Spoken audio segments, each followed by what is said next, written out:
Because আমরা সাধারণ যারা ব্যবসায়ী আছে, আমরা যারা এটা দিয়ে ফ্যামিলি লিড করি, আমাদেরকে একটু সুন্দরভাবে শান্তিতে থাকতে দেন।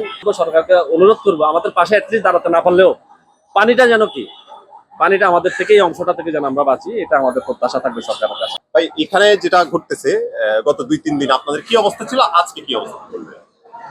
আজকে বৃষ্টি না হওয়ার কারণে সকাল থেকে মোটামুটি পরিস্থিতি ভালো, কিন্তু আমাদের পানিগুলো কিছুক্ষণ আগে মাত্র এখান থেকে বেরোছে, মানে 48 ঘন্টা পরে পানিগুলো এখান থেকে বেরোছে। আমরা এখন রিলিফ, আমরা দোকান গুছানোর চেষ্টা করতেছি। আমাদের যা কিছু ছিল, এই আমাদের বিশেষ করে আমার যে প্রতিষ্ঠান, সেই প্রতিষ্ঠানে আমি কোনো কিছু সেভ করতে পারিনি, কোনো রকম যানটা নিয়ে বের হয়েছে। মানে পানির যে যেটা ফ্লোটা ছিল, এখানে স্বাভাবিকভাবে বন্যার পানি উঠে, এটা আমরা জানি, অনেকদিন থেকে জানি বন্যার পানি উঠে। কারণ যেখানে আমাদের কনস্ট্রাকশনের কাজটা চলতেছে, যেটা আপনার 46 পদাতিক ডিভিশন করতেছে, যে জলাবদ্ধতার যে প্রকল্পটা, এই জলাবদ্ধতার এই প্রকল্পটা চলতেছে, সেহেতু কিছুটা কষ্ট সহ্য করতে হবে, সেটা আমরাও জানি।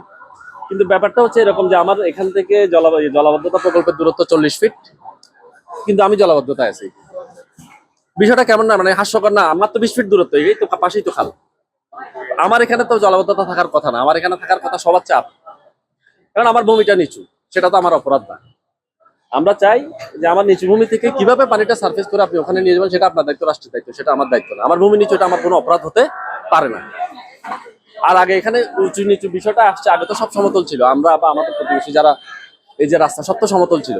এখন বিষয়টা হয়ে গেছে কি, রাস্তা প্রয়োজনে সামগ্রিক উন্নয়ন সবাই উঁচু হয়েছে, আমাদের সেই সুযোগ নেই। না হলে আমরাও কি উঁচুতে উঠে যেতাম, যেহেতু আমাদেরকে এখানেই থাকতে হবে, সেহেতু আমাদের পানি যে বের হয়ে যাওয়ার যে ব্যবস্থাটা, সেই ব্যবস্থাটা যেন কি, মানে মানে ব্যবস্থা হয়, সেটাই আমাদের দাবি।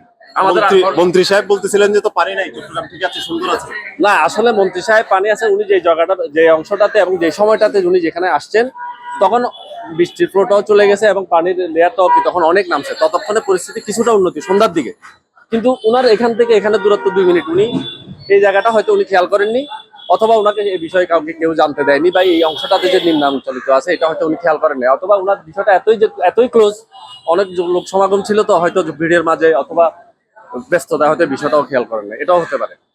তা আমরা চাই, আমাদের হয়ে আপনারা, আমাদের সরকারের কাছে দাবি একটাই, যে আমাদের আসলে রাজনৈতিক কোনো আশা বা আশা আকাঙ্ক্ষা ওই রকম ব্যক্তিগত, আমরা সাধারণ যারা ব্যবসায়ী আছে, আমরা যারা এটা দিয়ে ফ্যামিলি লিড করি, আমাদেরকে একটু সুন্দরভাবে শান্তিতে থাকতে দেন।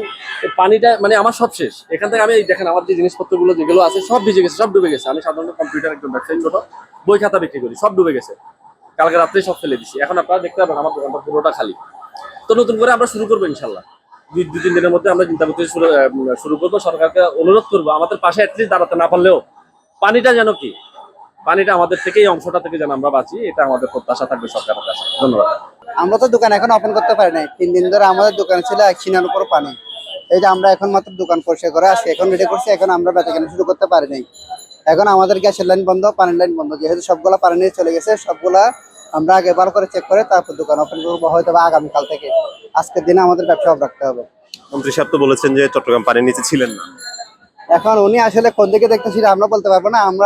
উনি মনে হয় প্রবর্তক এলাকা, ওনার চোখে পড়ে নাই। উনি এখানে আসলে তাহলে বলতে পারতো যে এখানে কি পরিমাণ পানি উঠছে, আমরা কি গত 2 দিন কি পরিমাণ কষ্টের মধ্যে ছিলাম। এই যে আমাদের এতগুলো স্টাফ, আমরা প্রায় দুই বেলা না খেয়েছিলাম, কারণ আমাদের এখানে রান্না করার সুযোগই নেই। আমরা খাবো করতে গেলে সব দোকানপাট বন্ধ। আনুমানিক যদি 2-3 দিনের ক্ষতির পরিমাণ বলেন। ক্ষতির পরিমাণ বলতে গেলে আসলে সম্ভব না। মিনিমাম 10 লাখ টাকার উপর আমাদের ক্ষতি হবে আসলে, যেহেতু আমাদের বেচা কিনা বন্ধ এবং আমাদের অনেকগুলো মালামাল নষ্ট হয়েছে। ফ্রিজ হইতে নিয়ে আমাদের সোফা আসবাবপত্র সবগুলো নিয়ে অনেক টাকার মালামাল আমাদের ক্ষতি হয়েছে। সবগুলা দেখেন, আমরা এখন প্লাস্টিকের চেয়ার রাখছি, আমাদের সবগুলা অলরেডি চেয়ার সোফা নষ্ট হয়ে গেছে, ওই জন্য প্লাস্টিকের চেয়ার ভাড়া করে এনে রাখছি আমরা।